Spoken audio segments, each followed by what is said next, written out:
presencial, pues presencial. Eso, así escuché, pero a mí no me han dicho nada todavía. Ah, bueno. Yo creo que presencial, la verdad que, miren, pues, depende del alumno. Aprender o no aprender, igual la presencial. Porque pasa que cuando yo estudié en la San Carlos, el que quería entrar a la clase entraba. Y el que nunca entraba, así de sencillo. Es cierto.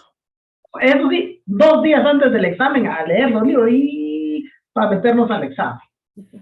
Pero entonces, así era muchos que hacían eso. Entonces yo pienso, pues aquí es, póngase ya sea presencial o ya sea virtual, dependiendo del alumno, ¿no? Porque hay alumnos también que realmente se columpian, digo alguien, solo prenden o se meten a la clase y se van a jugar fútbol o se van a visitar a sus cuates. Cuando ellos miran que ya va a pasar el tiempo y bueno, van a pasar lista, corriendo regresa. Entonces, el que se está perjudicando es esa persona. Porque si bien es cierto, hay muchas cosas están en la ley, pero hay cosas de que a veces, por ejemplo, yo les hablo de algún caso, entonces son cosas ya son prácticas, es la práctica, pues, y eso va a servir. Aparte de lo que la ley establece, la práctica es la que sirve. Exacto. Y no solo en mi clase, en todas las clases, penal, en todas las clases, ¿así es? Hay chivitos tan sencillos, dice, uno lee la ley y le da un gran ejemplo, pero ya uno le dice el chivito, miren, eso se hace así, ve, sencillo. Por ejemplo, el divorcio. Mire, en la ley está el divorcio, que se hace esto, se presenta demanda y bla, y bla. Viene uno y dice, mire, presenta su demanda hoy, mañana le señalan audiencia. La práctica. La vista, uno, así, en una semana ya tienen su certificación y ya están divorciados. Pero eso no está en la ley, pues. Sino que uno lo va viendo en el trabajo, lo va viendo o lo escucha con sus amigos. No la agarran ustedes en la práctica, ¿verdad? Agarran la práctica. O en reuniones. Y una pregunta, hablando de divorcios. ¿Qué pasa cuando se han divorciado y queda estipulado que tienen que pasar pensión? Pero como las cuentas es fuera del juzgado, del juzgado, ¿verdad? Entonces, ¿qué pasa cuando ya no pasan esa pensión? Y uno puede ir a decir que él no ha pasado desde que se dijo de que sí, o cómo, Lick.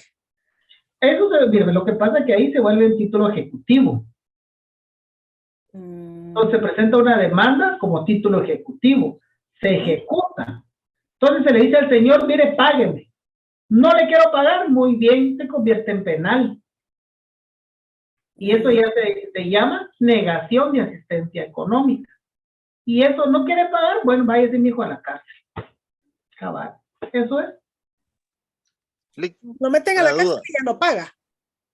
Ahorita le contesto, Homero. Mire, pues, la pensión tiene que pagarla.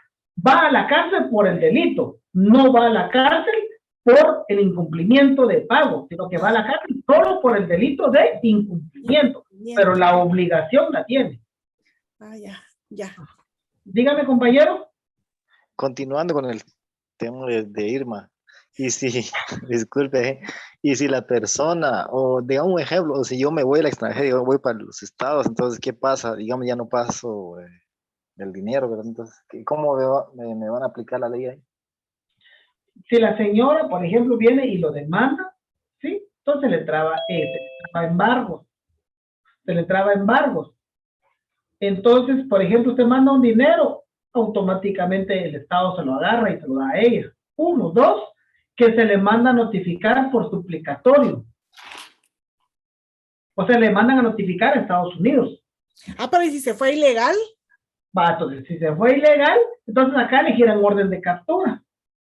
Cuando él viene, por alguna razón viene, lo agarra y llega al aeropuerto, su nombre, tal persona, véngase al tambo.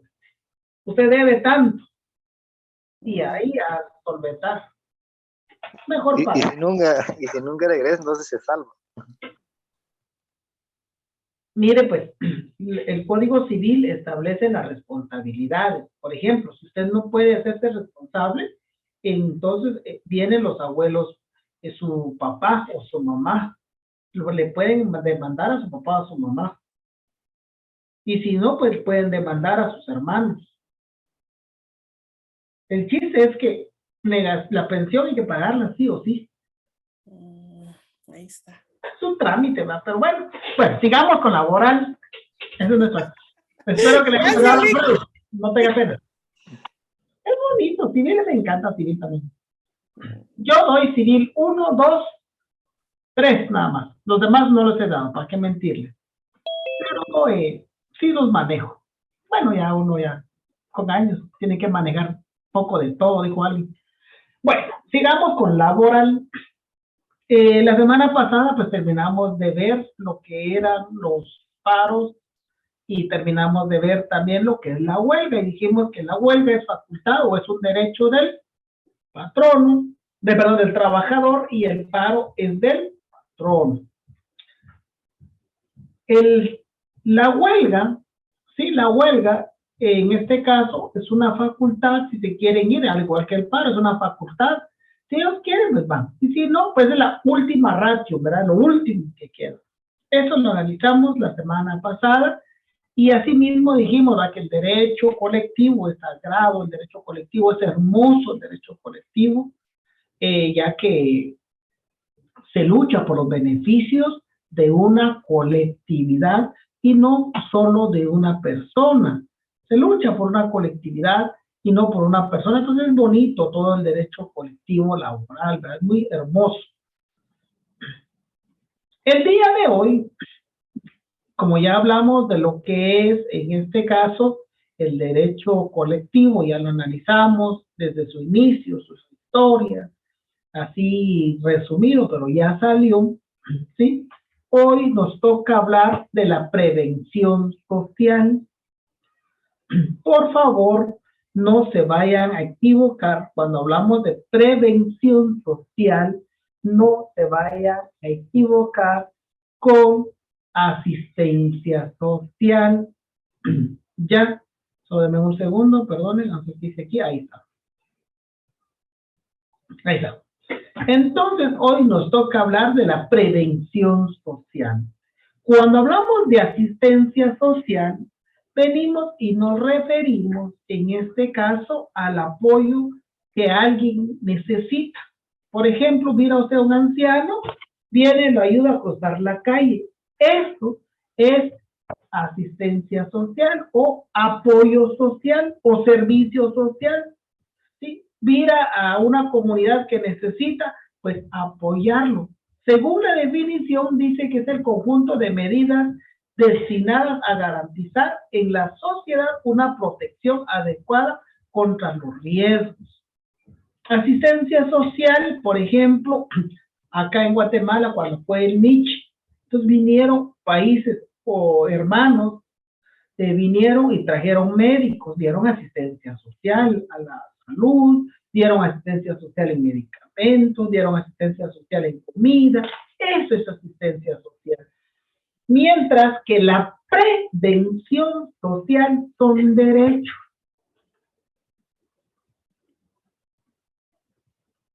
La asistencia también es un derecho, pero tiene que ver con la persona física cuando necesita algo. Pero la prevención son derechos de los trabajadores. Son derechos que se han adquirido a través de lucha de poder. Son derechos que se han adquirido después de manifestaciones. Son derechos que se han adquirido después de que el Estado se ha dado cuenta que hay una forma como apoyar al trabajador. Entonces, la prevención social es el derecho de los trabajadores. Es una contraprestación que les pertenece por la energía del trabajo que desarrollan y tienen a ella el mismo derecho a una prestación, a una percepción salarial. Es decir, Al igual como tenemos, usted trabaja, usted tiene derecho a un salario. O ahora si usted lo hace por amor al arte, pues qué buena aún, pues, pero usted trabaja porque necesita dinero. Entonces, la prevención social es esto, es lo mismo, que como así como tenemos derecho a recibir un salario, también tenemos otros derechos. Primero, para prevenir la salud, para garantizar la salud, para prevenir riesgos, para prevenir accidentes, o para prevenir el futuro, por ejemplo, para lograr desarrollos. Entonces, el derecho o la prevención social es un derecho humano. Es un derecho del hombre. Por el simple hecho de ser hombre, tiene ese derecho. Ojo, cuando me refiero a hombre, no me estoy refiriendo solo al sexo masculino, sino que al ser humano como tal, al hombre o mujer. ¿Sí? La persona como tal. Ese es un derecho humano. Entonces, hay varias definiciones. Acá les puse algunas, ¿sí? Aquí les puse algunas. Es una idea individualista de la sociedad en la que cada persona debe perseguir sin considerar los demás su propio interés. También esa es otra definición según los autores que han escrito sobre la prevención social. ¿Cuál es el fundamento de la prevención social? Que es un derecho del ser humano, del hombre como tal.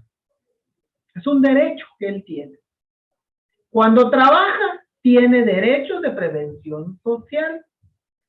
No vayamos a confundir nuevamente con el servicio social, sino que es un derecho que nosotros tenemos todos los que trabajamos, hombres y mujeres.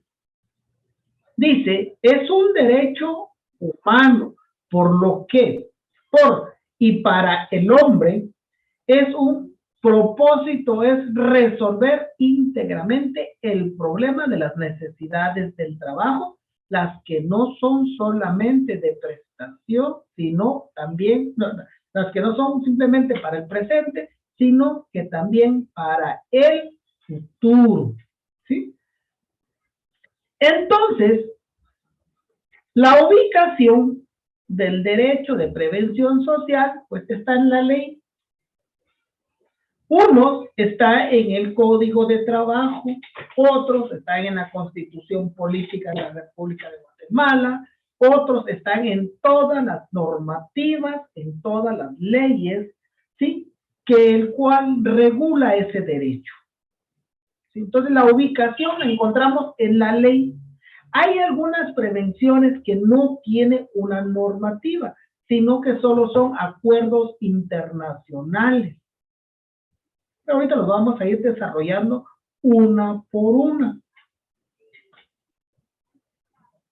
En Guatemala, la prevención social, pues eso comienza a surgir desde el año de 1925, cuando vinieron las mujeres, manifestaron su derecho a que se les sea reconocido como personas laborantes, que se respete sus 8 horas de trabajo, que se respete o que se les den los medios de protección, en el caso, las trabajadoras de campo, que se les dé las medidas necesarias para que puedan ejercer su trabajo.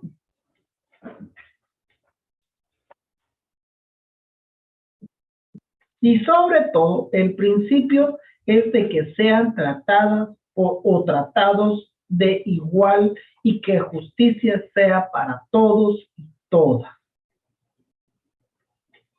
Entonces, ¿cuáles son las clases? ¿Cuáles son las clases de educación, de clases, en este caso, de la prevención social? Las clases de prevención social, uno es la educación de los trabajadores. 2, la colocación de los trabajadores. 3, la habitación de los trabajadores. 4, la higiene y seguridad de los trabajadores. 5,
cambiando de nombre las instituciones hasta llegar, ¿sí? Hasta llegar en el año de 1972, hasta llegar en el año de 1972, se crea lo que es el INTECAP.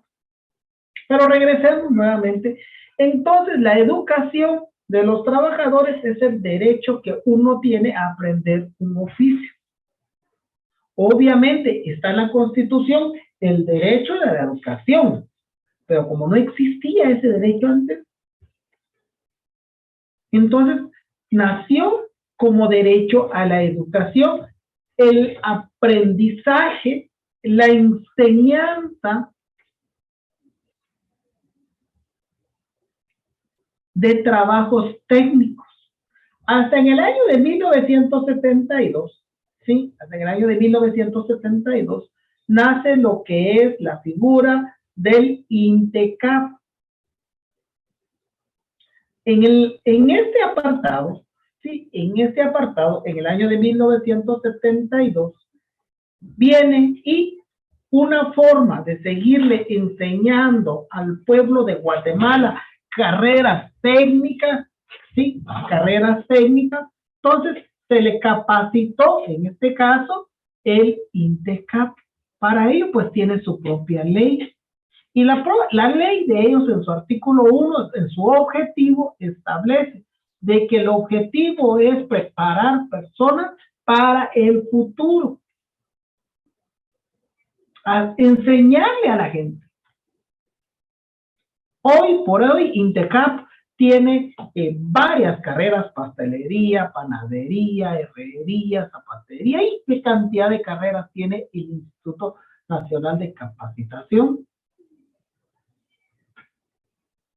Pero ese es un derecho que todas las personas tienen para aprender, porque nadie nace sabiendo, pues.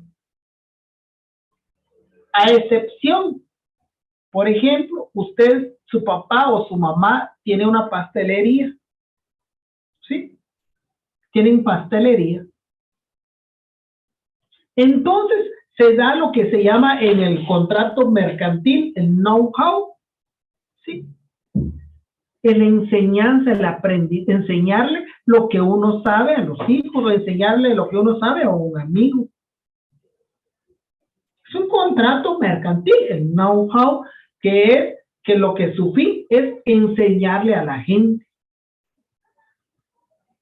Eso, el know-how habla general, pero vamos en Guatemala, por ejemplo. En Guatemala, ¿sí? En Guatemala, pues enseñarle todo, en este caso, todos los trabajos que no tengan que ver con ir a una aula de la universidad. Y de hecho, vieron que hoy por hoy hay carreras técnicas que dan más dinero que las carreras universitarias. Obviamente no tiene el título universitario, pero usted tiene la capacidad. Por ejemplo, el INTECAP, pues, que le enseñan a arreglar computadoras, y hoy, pues, eso es un mercado enorme. Arreglar teléfonos es un mercado enorme. Y hay mucho trabajo para eso.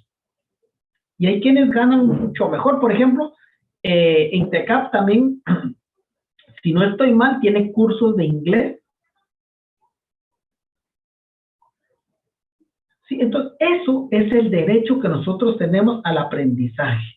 Entonces, dice, la función del INTECAP: incrementar la productividad laboral, empresarial y nacional, desarrollar el recurso humano en el país, colaborar con las entidades que promuevan el desarrollo social económico del país.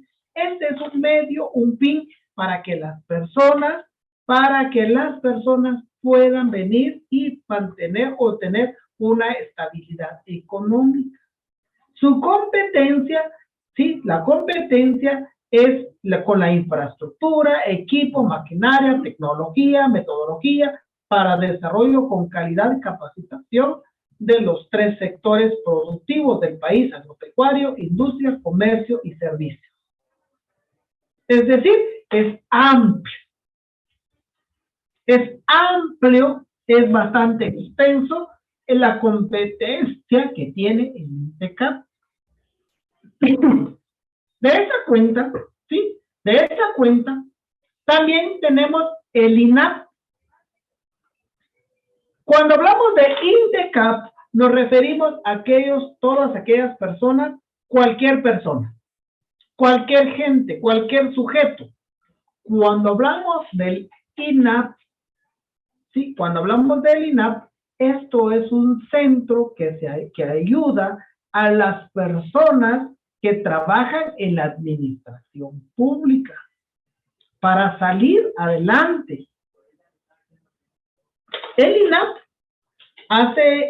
el año pasado ya comenzó a impartir, por ejemplo, a las personas que quieran desarrollar más su conocimiento, doctorados y maestrías en administración pública.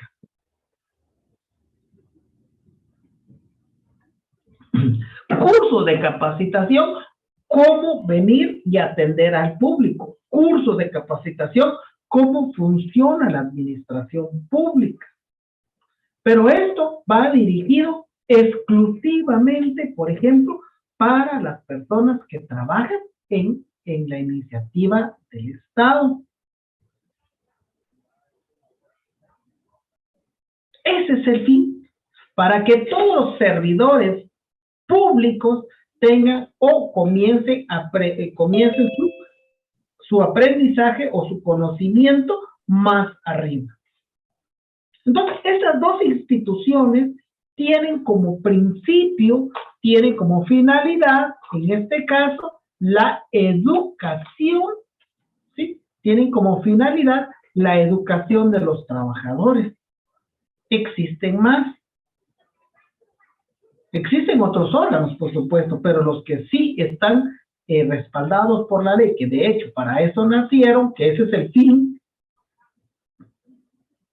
¿sí? Que ese es el fin, entonces son estas dos instituciones. Entonces,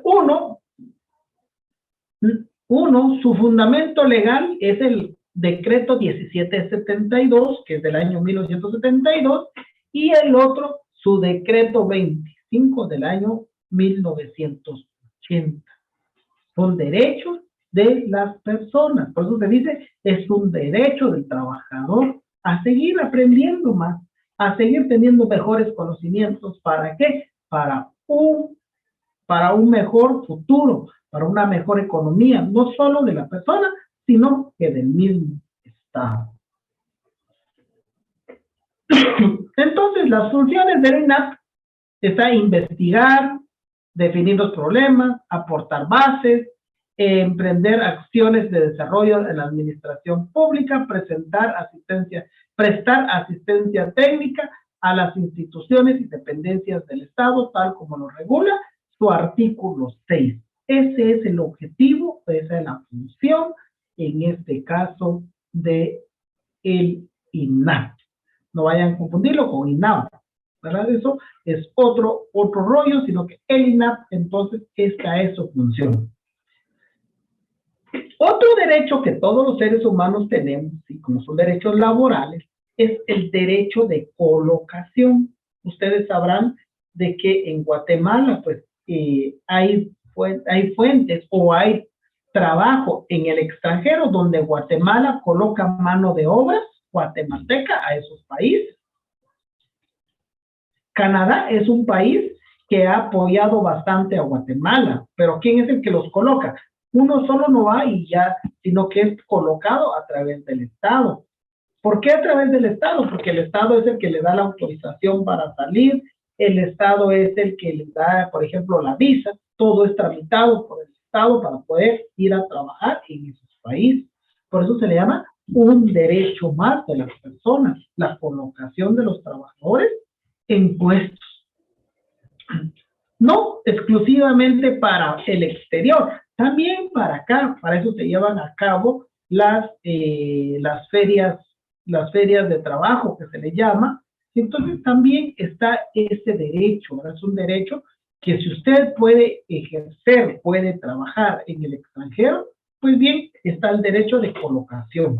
Y si llena los requisitos, pues también está derecho a que se le coloque en el extranjero como mano de obra, como fuente de mano de obra.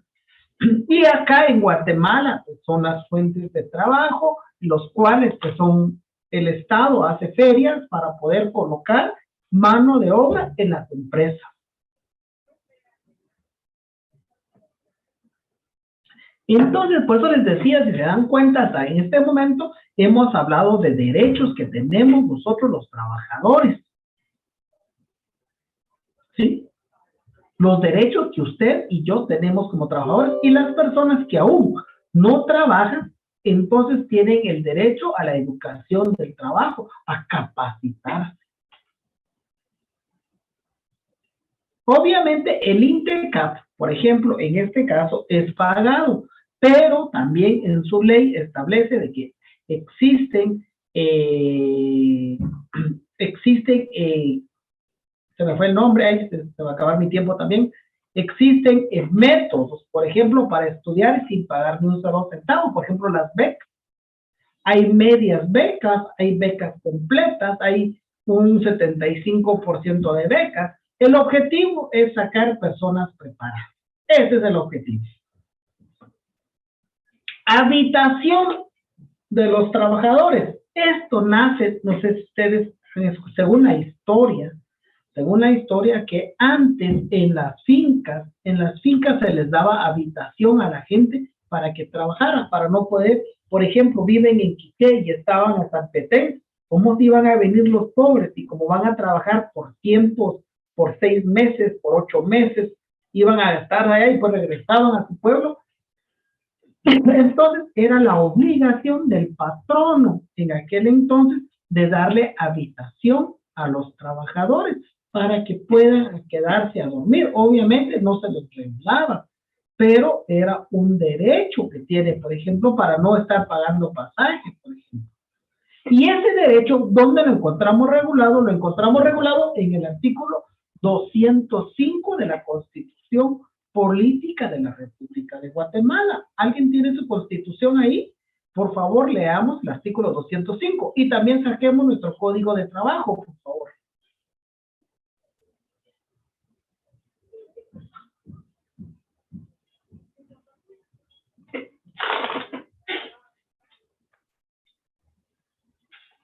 Nadie tiene su Constitución, bueno, se lo voy a leer.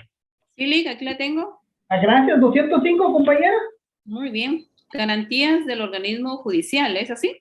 No, 205. Perdón. 105, disculpen. Es que estamos en laboral, disculpen. 105. Ahorita, Lick. Ok, gracias. Aquí está. Vivienda de los trabajadores. El Estado, a través de las entidades específicas, apoyará la planificación y construcción de conjuntos habitacionales, estableciendo los adecuados sistemas de financiamiento que permitan atender los diferentes programas para que los trabajadores puedan optar a viviendas adecuadas y que llenen las condiciones de salubridad. Los propietarios de las empresas quedan obligados a proporcionar a sus trabajadores, en los casos establecidos por la ley, viviendas que llenen los requisitos anteriores. Ahí estamos. Gracias, compañeros. Si se dan cuenta, entonces, la ley está, y está en la Constitución. Y a consecuencia de eso fue que nació FOWABI. ¿Alguien escuchó desde FOWABI? En aquel entonces, cuando vendían propiedades a un costo cómodo. Eso fue hace añales. Yo FOWABI lo vine a escuchar cuando ya se estaban muriendo. Hoy ya no existe, por supuesto, FOWABI ya no existe. Hoy están otras instituciones que quedaron con la papelería de FOWABI. Entonces FOWABI fue parte en cumplimiento al derecho que tienen todos los trabajadores. Y esos fueron los que armaron los complejos habitacionales, los que están en la zona 21, los que están acá en Misco por la zona 4, hay complejos habitacionales.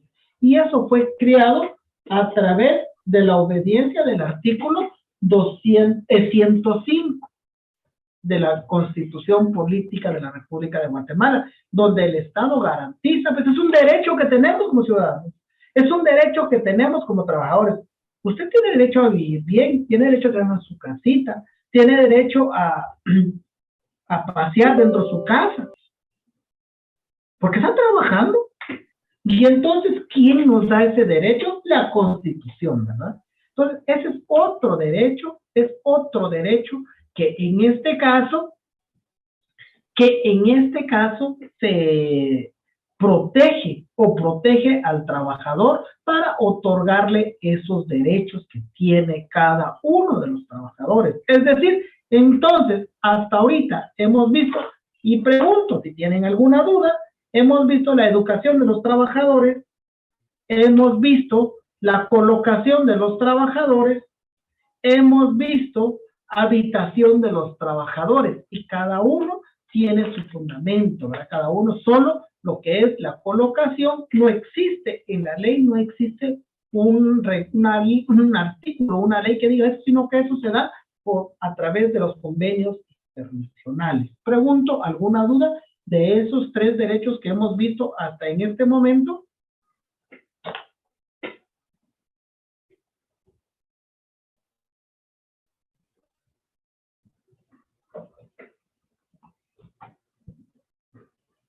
Si no hay dudas, entonces pasamos con el otro derecho. El derecho, la higiene y la seguridad en el trabajo. Vean pues, la higiene es un derecho, usted como mujer tiene, usted como caballero tiene derecho. Vean, en el caso, yo se los he dicho, yo trabajo para el organismo judicial y es más una compañera me ha visto ahí. ¿Sí? En el caso del organismo judicial, ¿sí? Para las mujeres que están, o los que dieron la luz y están dando a amamantar, ustedes saben más que las mujeres que están acá, saben más de que si el bebé no succiona la leche, entonces la mujer viene y empieza a brotar. Entonces, por ejemplo, en el organismo judicial no hay un espacio específico para que la mujer se extraiga la leche.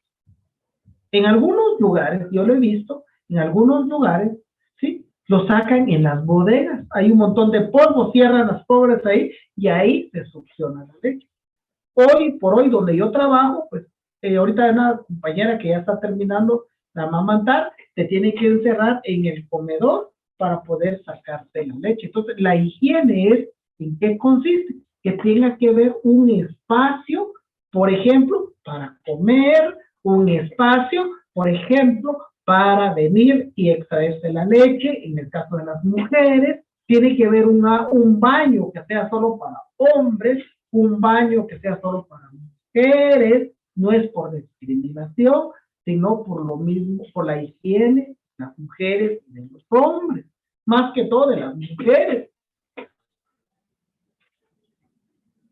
Y la seguridad, en este caso, pues, es el deber o el derecho que usted tiene y el deber que tiene el patrono en proporcionarle todos los medios o todos los instrumentos necesarios para que realice su trabajo. Un caso, por ejemplo, hace como un mes y medio, habían 2 trabajadores de la Municipalidad de Guatemala, en plena lluvia querían limpiar un drenaje. ¿Y qué sucedió? Como había bastante lluvia, se jaló a las 2 personas y se los llevó. Una de ellas murió ahogada y fue a aparecer hasta en el río Las Vacas. Entonces, la seguridad que todos ustedes o todos nosotros tenemos es de que se nos proporcionen los medios necesarios. Hoy por hoy pues, hay una demanda en contra de la municipalidad porque en este caso los trabajadores ni siquiera un arnés tenían para poderse sujetar en algo. Ellos, así como yo estoy ahorita vestido, sí se metieron y como había bastante lluvia, se los llevó. Entonces, yo les pregunto a ustedes, sí, pero antes de eso, voy a seguir explicándole, pero les pregunto si realmente en su puesto de trabajo se respeta el derecho de higiene y la seguridad del trabajo. Por favor, compañeros y compañeras, ¿será que podemos salir y entrar de forma inmediata, ya que el tiempo se me agotó? Por favor. Lili. Recording stopped.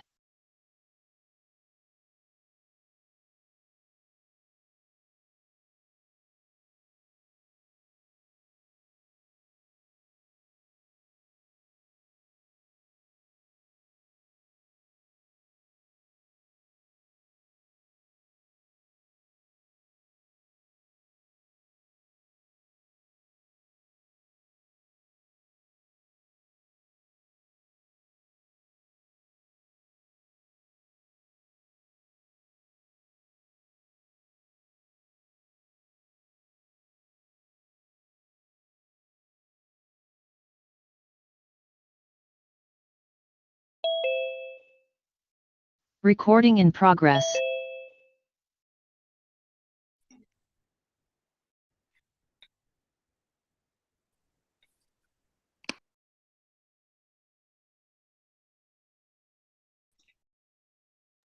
Bueno, sigamos. Entonces, eso es el derecho que usted y yo tenemos. Figúrense, le estaba contando de estos pobres muchachos, de que como no tenían los medios, sí, fueron arrastrados y murieron. Eso hablando de seguridad. Y hablando de higiene, yo no sé si ustedes han visto, pero yo sí he visto, por ejemplo, los trabajadores que se dedican a recolectar la basura, trabajadores de la municipalidad, no me refiero a los de los camiones, también de los camiones, ¿sí? Entonces, en el caso de la municipalidad, por ejemplo, los pobres llevan su frijolito o sus tortillitas ahí. Cuando es hora de comer, ¿qué hacen? Se sientan en la esquina con las manos sucias y comen. Y ahí se está violentando el derecho de higiene. Porque la ley establece que deben de tener lugares para que las personas puedan comer limpio, lugares o medios que el trabajador pueda desempeñar su trabajo de forma adecuada. Por favor, alguien me hace favor de leer el artículo 197 del Código de Trabajo. Ahí tenemos entonces lo que es nuestro derecho de higiene y seguridad. 197 del Código de Trabajo, por favor. Artículo 197. Todo empleador está obligado a adoptar las precauciones necesarias para proteger eficazmente la vida, la seguridad y la salud de los trabajadores en la prestación de sus servicios. Para ello deberá adoptar las medidas necesarias que vayan dirigidas a prevenir accidentes de trabajo, velando por que la maquinaria del equipo y las operaciones de proceso tengan el mayor grado de seguridad y se mantenga en un estado de conservación, funcionamiento y uso, para lo cual deberán estar sujetas a inspección y mantenimiento permanente. B. Prevenir enfermedades profesionales y eliminar las causas que las provocan. C. Prevenir incendios. D. Proveer un ambiente sano de trabajo. E. Suministrar cuando sea necesario ropa y equipo de protección apropiados, destinados a evitar accidentes y riesgos de trabajo. F. Colocar y mantener los resguardos y protecciones a las máquinas y a las instalaciones para evitar que las mismas pueden derivarse riesgo para los trabajadores. Advertir al trabajador de los peligros que para su salud e integridad se deriven del trabajo.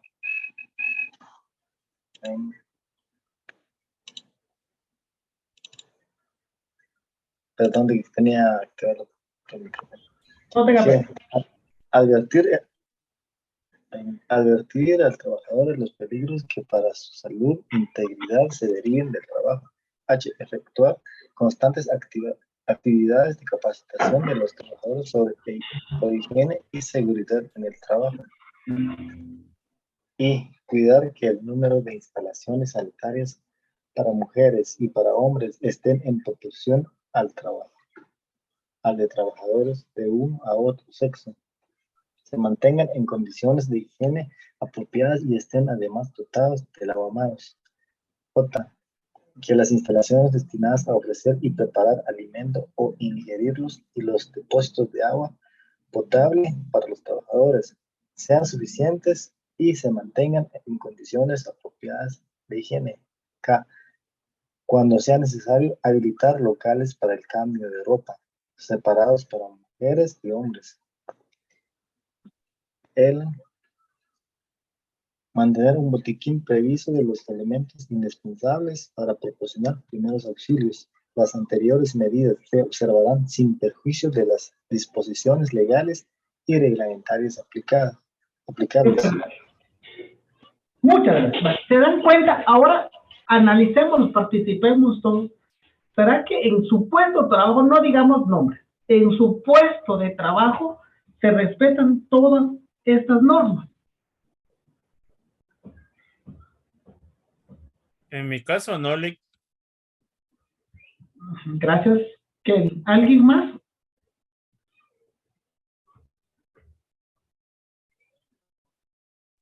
No, Lick.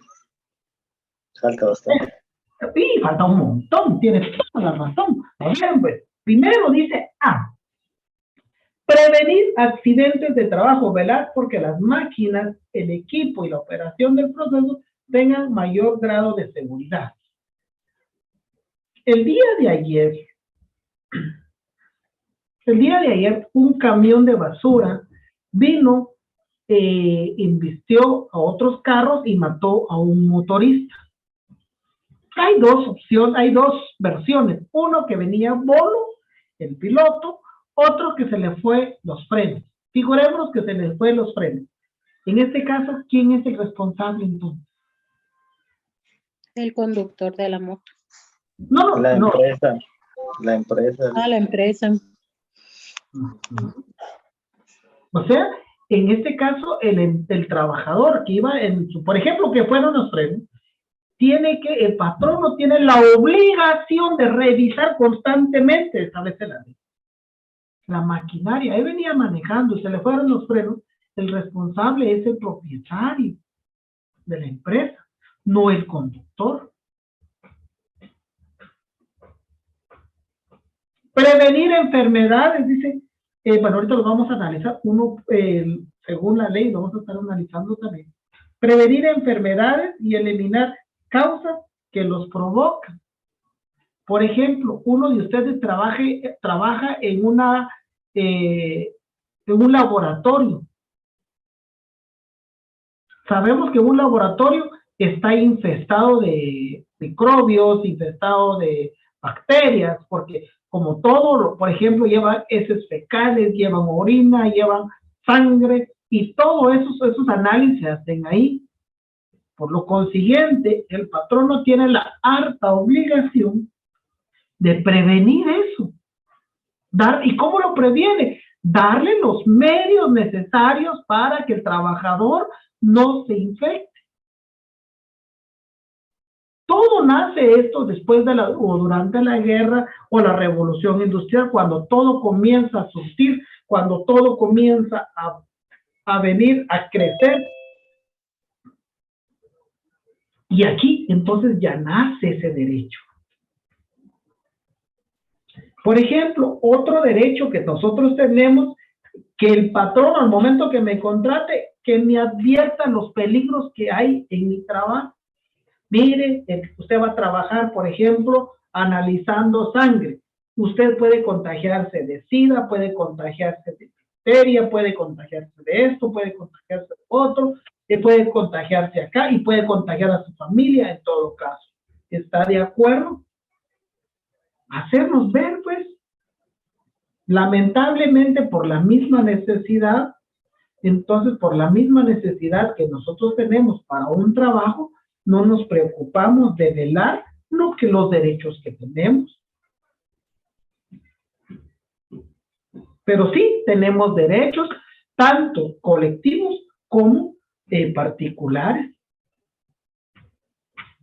Por eso es importante que existan sindicatos para que vengan y luchen por el trabajador a que se respete estas actividades. Como no hay quien le dice algo al patrono, el patrono le vale un chorromino, dijo alguien. Nadie está en contra del patrono y que me importa. Entonces, por eso es necesario una organización y hacer un comité ad hoc. Riesgos profesionales, adquirir enfermedad profesional, tal como lo establece en este caso la literal B. Ese es un derecho que nosotros tenemos a que se nos sea informado todos los riesgos que podemos contraer al momento de venir y tomar una profesión. A eso se le llama enfermedad profesional. Hoy, exactamente ahora, pues, existe o ha incrementado el estrés. Es una enfermedad. Y el patrono a la larga no se ha dado cuenta de que eso está perjudicando a muchas familias. En el caso de, por ejemplo, de que por el estrés hay cambios de humor, hay cambios de tratamiento y es un relajo que se vuelve en la misma familia. Entonces, cuando hablamos de enfermedades, sí, cuando hablamos, en este caso, bueno, ya nos saltamos a lo que es la higiene y seguridad de los trabajadores. Encontramos su fundamento entonces en el artículo 197 al 205.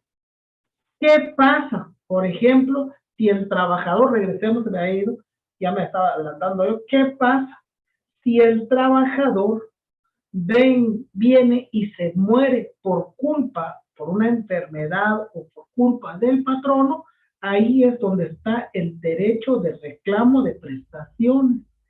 ¿Dónde encontramos regulado eso? Lo encontramos regulado en el artículo 197 bis, último párrafo. Y si podemos, por favor, escribámosle arriba, reclamo de prestaciones. ¿Y qué establece? El trabajador hubiere fallecido su cónyuge,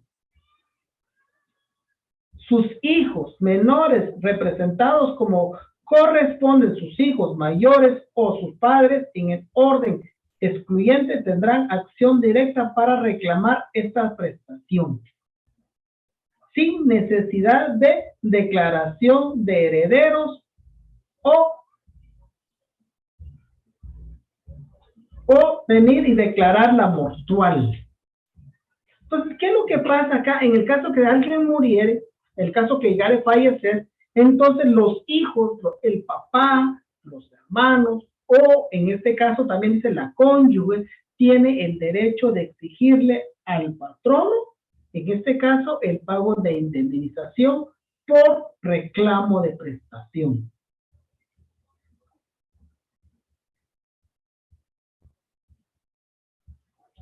En el artículo 198 establece: todo patrón está obligado a acatar, a hacer cumplir las medidas que indique el Instituto Guatemalteco de Seguridad Social con el fin de prevenir el acaecimiento de accidentes en el trabajo y enfermedades profesionales. A ese artículo, por favor, pongámosle ver artículo 104 del Código de Trabajo. O déjeme decir, 204 del Código de Trabajo. Y que lo que nos establece el 204 del Código de Trabajo, nos establece: todas las autoridades de trabajo sanitarias deberán colocar, a fin de obtener el adecuado cumplimiento de las disposiciones de este capítulo, su reglamento. Este último deberá ser dictados por el organismo ejecutivo. O sea, es decir, que como se los dije hace un momento, que cada patrono tiene la obligación de hacernos ver cuáles son las consecuencias que tenemos y cuáles son los derechos que tenemos en este caso. ¿Sí? Entonces, en el caso que haya una persona venga y sea infectada, tiene derecho, en este caso, los padres o quien tenga derecho, tal como lo establece la ley, la cónyuge, los hijos, para poder reclamar al patrono pago de indemnización por la pérdida de su familiar. Entonces, todo esto, lo que es la higiene y la seguridad, lo tenemos regulado desde el artículo 197 al 205, así también lo tenemos como base. Como base también tenemos el reglamento de salud y seguridad ocupacional, acuerdo gubernativo 229-2014. Son nuestros derechos, compañeros. Lean, son sus derechos, son mis derechos. Solo, por eso le dije desde el inicio, son los derechos que tenemos por el simple hecho de ser humano, ser un trabajador. Esos son nuestros derechos, ¿sí? Nuestros derechos. Otro, entonces, ya hemos hablado, hasta en este momento, hemos hablado de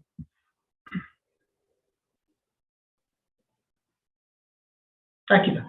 Hemos hablado de la educación de los trabajadores, la colocación de los trabajadores, la habitación de los trabajadores, la higiene y seguridad de los trabajadores. Ahora viene el riesgo profesional de adquirir enfermedades profesionales por parte de los trabajadores en el momento que se desempeñe su labor. El riesgo profesional que usted corre, que usted o un familiar suyo tenga en este caso, ¿sí? Por el hecho de trabajar. ¿Y a qué se le llama eso? Dice, es una clase de enfermedades general común que su nacimiento y su formación ha sido meramente debido al trabajo. Meramente sabido, es hecho del trabajo, es hecho o como consecuencia del trabajo. Las características de este apartado, recordemos que una enfermedad a veces no lo miramos de forma inmediata,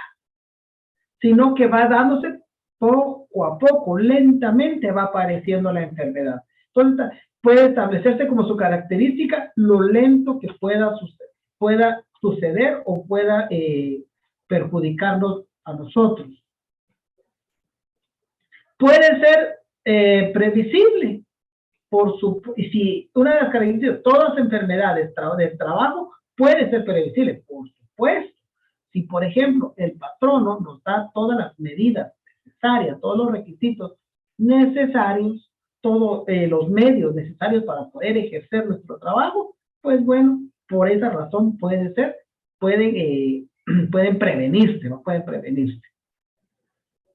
Los factores, entonces, por el tiempo de exposición, por ejemplo, usted trabaja en una empresa que tiene químicos. Obviamente, la enfermedad no le va a dar en el momento, sino que por el tiempo de exposición, o sea, el químico poco a poco viene y daña nuestro organismo. ¿Sí? Entonces, por esa razón, el patrono tiene la harta obligación, en este caso, de proporcionarnos todos los medios necesarios, sabiendo él las consecuencias que puede causar para salud. Por ejemplo, en una empresa que se dedica a la elaboración de químicos, por ejemplo, hay químicos que son súper malos, hay químicos término medio, entonces hasta diferenciar los colores de casco que se pueda utilizar en el momento o cuando se esté llevando, en este caso, el trabajo.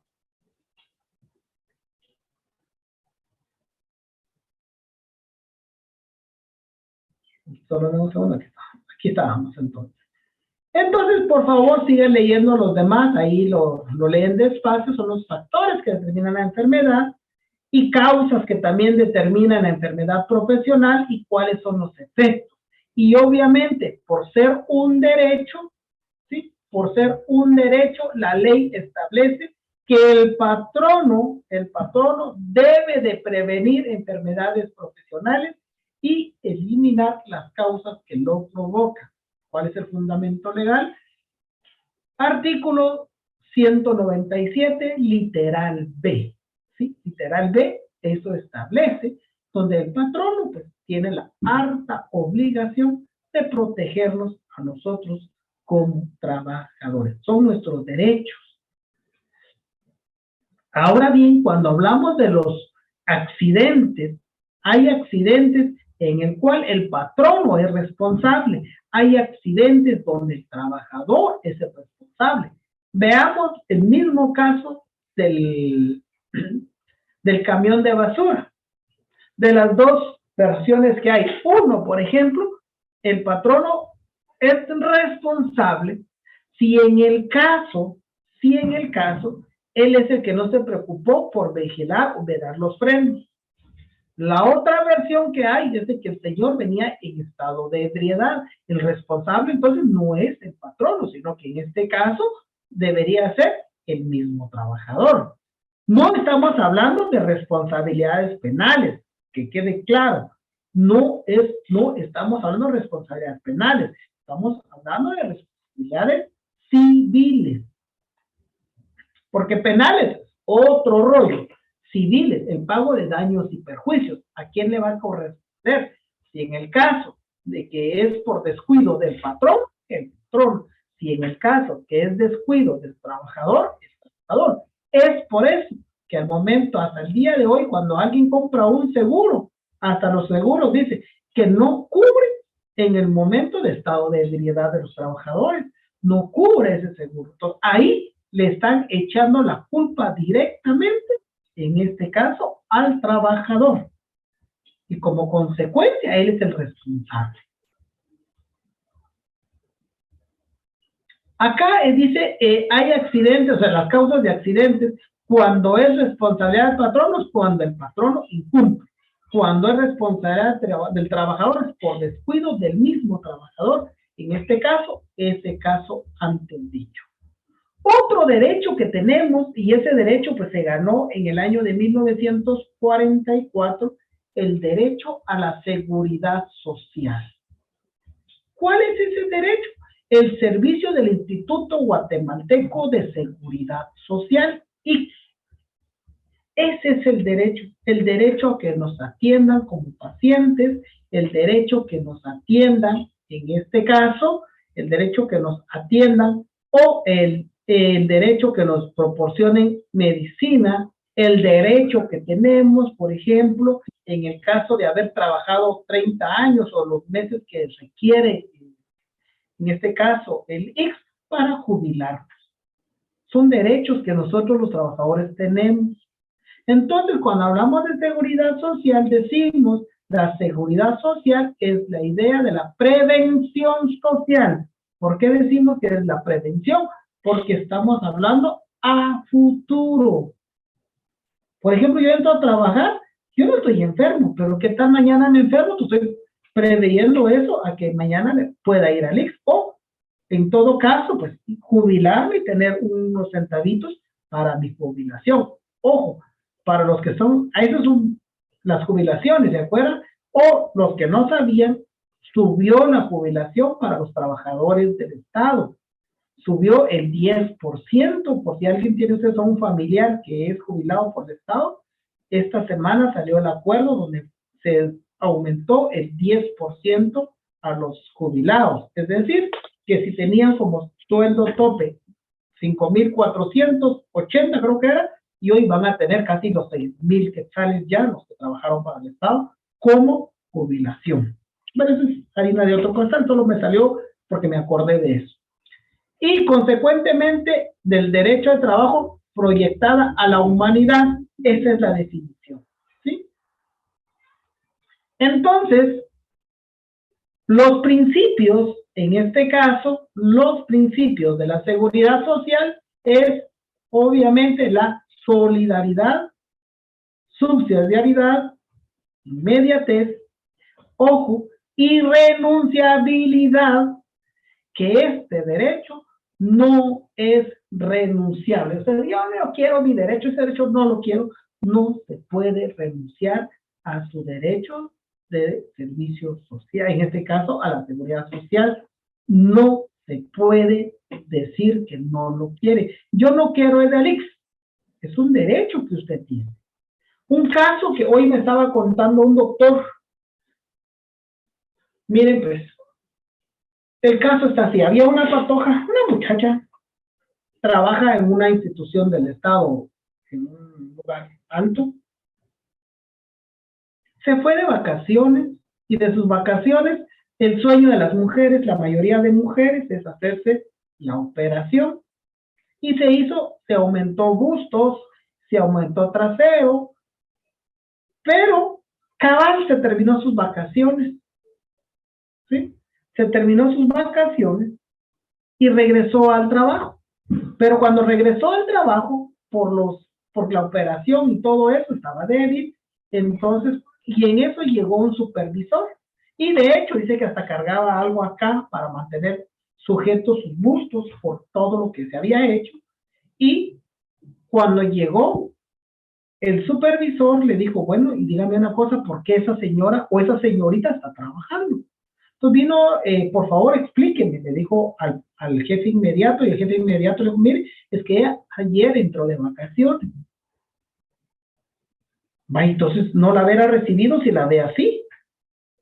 Vamos al derecho de irrenunciabilidad. Y vino él, le dijo, pues fíjese que ella vino y dijo que no se fue al IX, porque renunció a su derecho de IX, se fue a una clínica privada. Llámeme a la señorita, bueno, y dígame usted qué le pasó. Mire lo que pasa, pues, me hice mi operación de bustos y trasero para ser más bonita. Le digo, y bueno, su idea, su conversación. Y vino, le dijo, ¿cómo se llama? ¿Y usted por qué no ha ido al IX para que la suspenda? Entonces ella le dijo, mire, estoy renunciando a mi derecho de IX. Pero usted no puede trabajar así, no puede presentarse a trabajar en esas condiciones. Para no hacerse cansados, hoy analizamos ese caso y sancionaron al jefe inmediato y sancionaron a la señorita. ¿Por qué? Porque estaba renunciando a un derecho irrenunciable. Y al jefe inmediato lo sancionaron porque él no tenía que aceptar que llegara a trabajar en esas condiciones. No nos habló más el doctor con quien estábamos hablando, no nos habló más cuáles eran las otras condiciones que tenía. A ese grave de plano, y la muchacha apenas estaba trabajando y no se, y por la cuestión de trabajo no era adecuado que estuviera así. Me imagino, no sé qué más pasó, que no nos quiso contar todo el caso. Él estaba llevando ese caso. Es una maestría que yo estoy sacando y él estaba llevando ese caso. Entonces, ¿ustedes qué harían? Nos dijo él.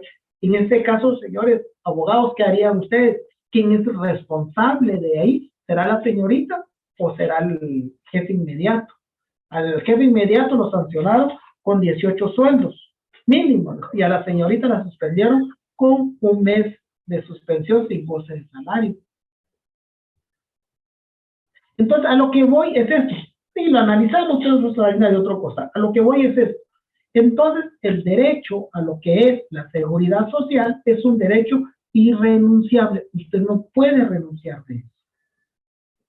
No es procedente la renuncia a ese derecho. ¿Cuáles son las bases? Ahora también la igualdad. ¿Cuáles son las bases? ¿Sí? ¿Cuáles son las bases para la seguridad social? Obviamente está la ley del Instituto Guatemalteco de Seguridad Social, los reglamentos del Instituto Guatemalteco de Seguridad Social. Le digo los porque existen varios reglamentos, reglamentos para jubilación, reglamento para el IBS, reglamentos para pensión, reglamentos para medicina. Entonces, todos esos reglamentos son una cantidad de reglamentos, sí, que tiene en este caso el Instituto Guatemalteco de Seguridad Social, y todos esos reglamentos son su base legal. Es decir, compañeros, esos son nuestros derechos. Hay un derecho que no está entre todos ellos, que es el derecho de la recreación. Usted como trabajador también tiene derecho a la recreación, pero eso está regulado en la ley o en el decreto 1528 del Congreso de la República, ¿sí? El derecho de recreación. Pues eso, ¿cuáles son? Por ejemplo, la casa contenta y todo. Entonces, compa, en Casa Contenta y todos los centros recreativos que el Estado de Guatemala tiene para lo que los trabajadores puedan gozar, puedan disfrutar, puedan distraerse en un momento determinado. Compañeros, estos son nuestros derechos. Son sus derechos. Es decir, que a partir de ahora, pues ustedes saben, si ustedes son, por ejemplo, son empresarios, pues desde hoy hagan conciencia que también ustedes como empresarios saben muy bien que así como ustedes protegen a su familia, protejan a sus trabajadores. Pidan que se cumplan sus derechos como se los dije hace un momento, por la necesidad que tenemos de conseguir un trabajo. No nos importa el riesgo que tomamos, no nos importa. Mientras que tenemos trabajo, ¿qué me importa de máxima si somos jóvenes? A mí no se me va a pegar de una enfermedad, pero como dice alguien, entre más delicado, con más razón se les va a pegar las enfermedades. No, cuídense, porque ustedes, aparte de llevar la enfermedad, aparte de llevar el contagio, pueden dañar a la familia. Pueden dañar a la familia. Entonces no solo es por ustedes. No solo es por ustedes, es por todo el entorno que se lleva o todo el entorno que los rodea. Esos son nuestros derechos, compañeros. Eso es el derecho colectivo de trabajo. Aquí terminó nuestro programa de estudio. Aquí finalizó el programa de estudio. Entonces, hoy terminamos con el último capítulo. Ahorita se los voy a poner a la vista. Denme un segundo, por favor.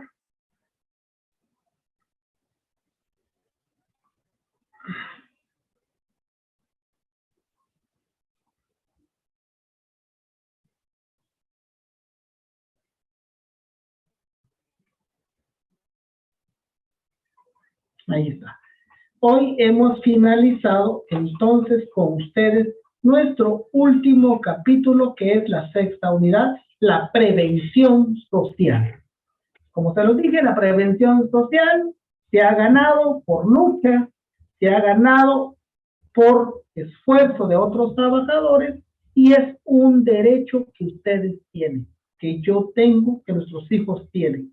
¿Sí? El derecho a cuidarnos, el derecho a tener una habitación, una casa, el derecho de tener un trabajo, el derecho a que se nos enseñe una profesión en el caso de que no seamos estudiados. El derecho de que se nos enseñe una profesión en el caso de que no seamos estudiados. El derecho de que haya higiene y seguridad en nuestro puesto de trabajo. El derecho a la protección, en este caso, de los riesgos profesionales por la razón de trabajo que tenemos. Y de los accidentes infortuitos o accidentes de trabajo. Como se los dije, las clases de accidentes son dos. Uno que es responsabilidad del patrón, otro que es responsabilidad del trabajador.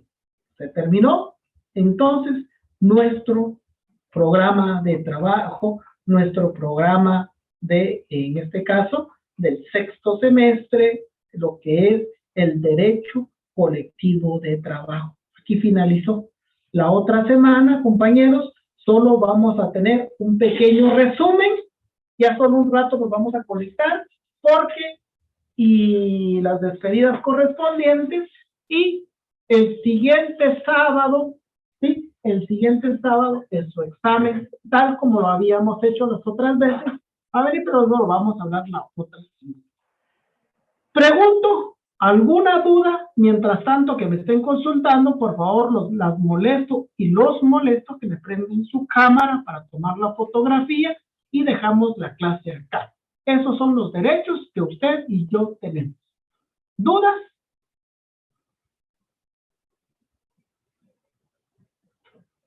Pues todo bien, son temas bien comprensivos, licenciado, muy bonitos. Muchas gracias. Como dijo alguien, ¿será que explico bien o no me entendieron? Nada, una de dos, por eso no hay dudas. No, explica muy bien, licenciado, es bien comprensible. Ok, muchas gracias, soy yo. ¿Dice Entonces, un cuestionario de esto? no, esto no va a haber cuestionario. Ah, bueno. Aquí sí, el examen va a venir solo de los temas que hemos visto hasta el día de hoy, que aquí terminamos. La otra semana sí va a haber un pequeño repaso nada más, solo un pequeño repaso. Lo que sí tengo un folleto por ahí que tal vez se los pase y ahí eso van a estudiar que está más, ¿qué les digo? Tal vez más dividido todo el tema. Acá lo ampliamos un montón, pero ahí está más resumido, pero está más claro con pocas palabras.